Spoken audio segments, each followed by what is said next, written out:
Տեղյակ եք, թե ձեզանից հավաքած փողերը կառավարությունը ինչ է անում։ Հիմա ձեզանից ոմանք կմտածեն, որ թոշակառու ենք, օրինակ, հարկ չենք վճարում։ Ինչն է սա պետք, իմանանք ինչ են անում։ Ոնց չենք վճարում, մեզ երկրում բոլորն են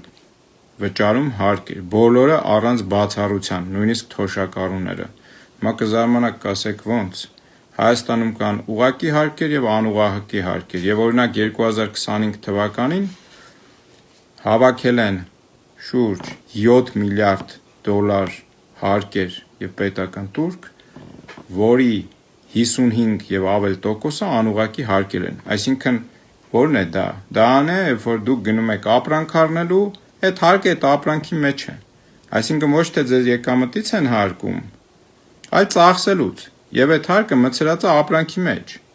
Սա իհարկե շատ վատ է, որ երկրում հարկերի 55 եւ ավել տոկոսը հավաքվում է անուղղակի հարկերով։ Դե հիմա լսեք, տեսեք, թե այդ փողերը ինչ են անում։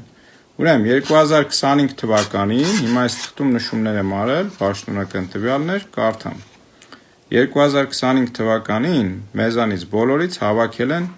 շուրջ 7 միլիարդ դոլար հարկ։ Վերցրել եմ նախորդ տարվա միջին փոխարժեքը 387.5 Պետքա մի 300 միլիոն դոլար ըստ իրենց պլանի ավել հավաքեին, թերակատարել են էլի տարվա պլանը։ Տարվա մեջ պլանավորել էին հավաքել 2 տրիլիոն 856 միլիարդ դրամ, բայց փաստացի հավաքել են 2 տրիլիոն 725 միլիարդ դրամ հարկ։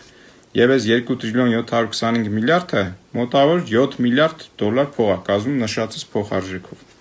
Հիմա ուրեմն արագ ասեմ, թե ինչ են արել։ Մոտ 3 միլիարդ դոլար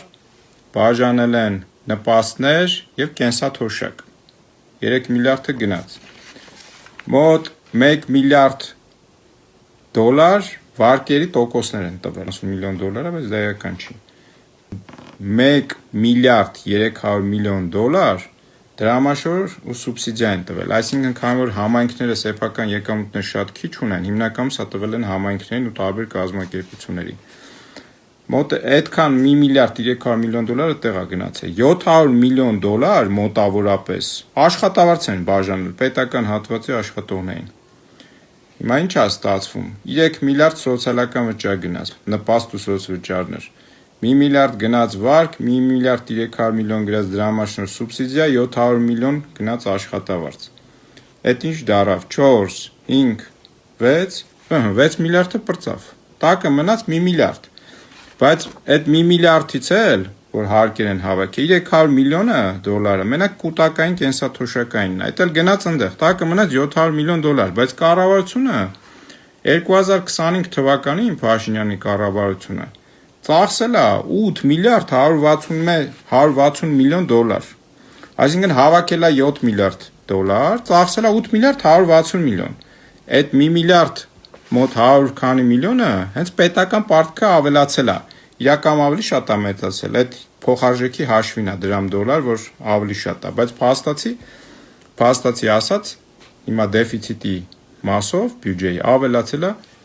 այս 1 միլիարդ ավել փողը։ Հիմա տեսեք, այսինքն այդ հավաքած փողերը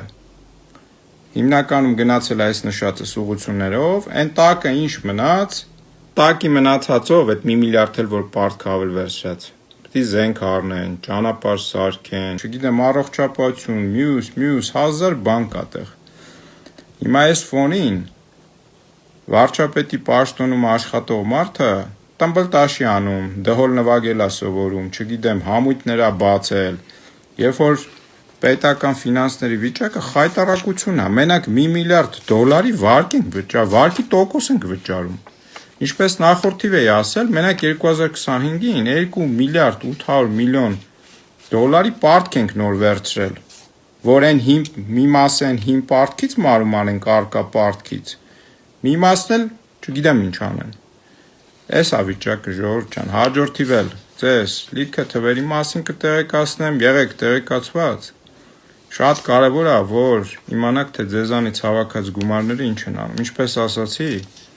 նույնիսկ թոշականորներն են հարկման ենթակա ծախսելու ժամանակ։ Այսինքն, եթե ձեր թոշակը պահեք, ոչ մի բան չանեք, հա, խուսափեք հարկվելուց, բայց ոնց կլինի տենց։ Ծախսում եք, հարկը գնաց։ Լավ եղեք։